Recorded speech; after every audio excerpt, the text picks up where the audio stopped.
নমস্কার সকলকে বন্ধুরা, আইপিএল থেকে খুবই একটি খারাপ নিউজ আপডেট বেরিয়ে আসছে। বিশেষ করে রাজস্থান রয়্যালস এবং কেকেআর টিম থেকে কলকাতা নাইট রাইডার্স দল থেকে একটি খুবই খারাপ নিউজ আপডেট বেরিয়ে আসছে। এখানে বন্ধুরা, ইংল্যান্ডের প্লেয়াররা প্লে অফসের ম্যাচগুলোতে অ্যাভেলেবেল থাকছে না, তারা প্লে অফসের ম্যাচগুলো খেলবে না।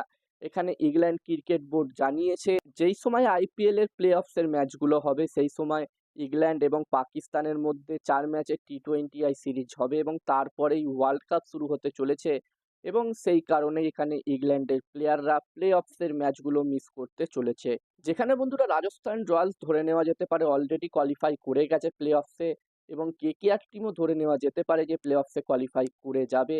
তো বন্ধুরা, এই দুটি টিমের জন্য কিন্তু খুবই খারাপ নিউজ এটা, কারণ ফিল সল্ট এবং জস বাটলার দুজনেই দুর্দান্ত পারফরমেন্স করছে, এবং এরা যদি চলে যায় তাহলে কিন্তু কেকেআর এবং আরআর এই দুটি টিমেরই ক্ষতি হতে পারে।